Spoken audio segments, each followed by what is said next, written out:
The sun painted golden strokes on the vast expanse of the sea.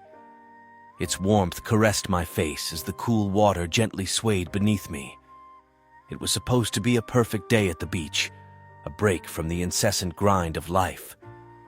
I had chosen to swim out farther, eager to feel the vastness of the ocean and the freedom it promised. At first, everything felt tranquil.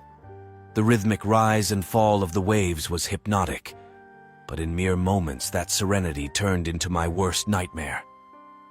An invisible force grabbed hold of my legs, pulling me deeper and farther from the shore.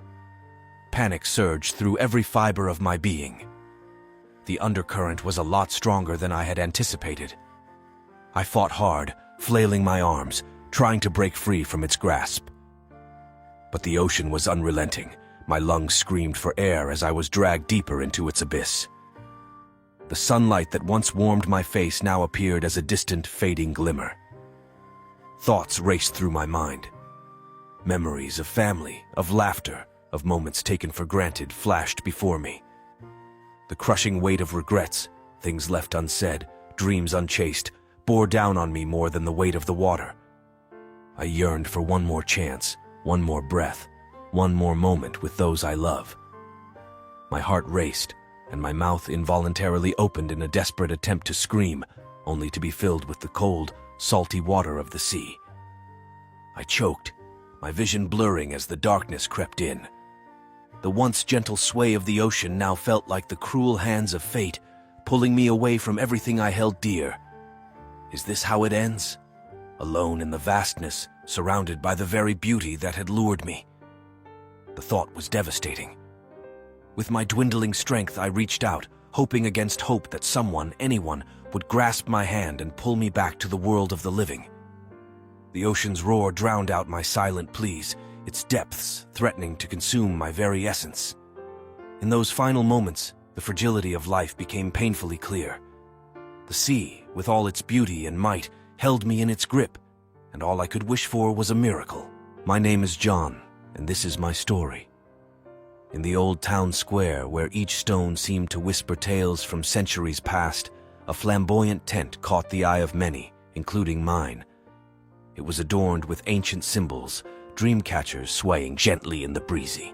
This was the realm of Madame Ivana, a gypsy renowned for her unnerving accuracy in predictions. Intrigued, I stepped inside. The dimly lit space smelled of musky incense. At the tent's heart, surrounded by a sea of scattered tarot cards and an enigmatic crystal ball, sat Madame Ivana, her eyes piercing into my soul. "You seek answers," she said, even before I spoke a word. Humoring her, I nodded. What she said next froze the very marrow in my bones. "Beware the water. It's where your life thread may snap." Laughing it off, I left the tent, thinking it was a generic warning. But in the weeks to come, the prophecy played tricks on my mind. Every puddle on the road, every trickle from the faucet seemed to mock me. One summer, my friends and I decided to explore the coastline of Greece. I should have heeded Ivana's warning. While diving into the crystalline waters, I was trapped in a rip current. The force was overpowering, pulling me into the abyss. Just when everything seemed to fade, a local diver rescued me. That incident anchored the gypsy's words firmly in my life. From that day, water and I became sworn enemies. I moved to a city far from any large water body. Swimming pools were avoided, rain was detested, and even beverages were consumed with caution. Years slipped away, turning the fervor of youth into the wisdom of age. As decades passed, I founded a business empire, built skyscrapers, and even dabbled in space ventures. My story was of a man who touched the stars but feared water on his home planet. Elena, my lifelong companion, was my pillar. She stood by my quirks, lovingly teasing yet understanding my phobia. Our mansion, away from the city's hustle, was my sanctuary. Elena's one condition in designing it was to have a grand bathroom with a luxurious bathtub. She hoped one day I'd conquer my fears. Our 50th wedding anniversary was a grand event. "Post the celebrations," Elena whispered. It's time to face the demon, my love. She led me to the bathroom. Candles flickered and soft music played.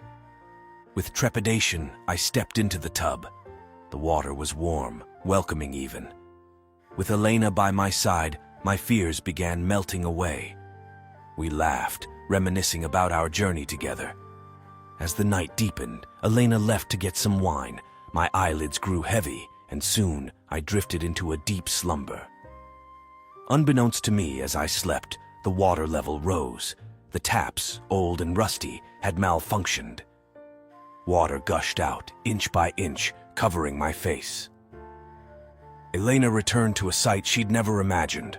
Her love, her life, drowned in the very tub meant to cleanse his fears. From an ethereal plane, I watched the aftermath. The sorrow, the guilt, and the heartbreaking pain. But amidst it all, I realized something profound. It wasn't the gypsy's words that had sealed my fate. It was my relentless pursuit to avoid it. If I had faced my fear earlier, understood its depths, perhaps destiny would have spun a different tale. Life is unpredictable, filled with twists and turns. Some come as prophecies, while others lurk in our daily choices. In my journey, I learned that sometimes running away from destiny makes us collide with it head-on. In trying to outsmart fate, we might just become its puppet. And in my last earthly moment, wrapped in water's final embrace, the gypsy's prophecy came hauntingly alive.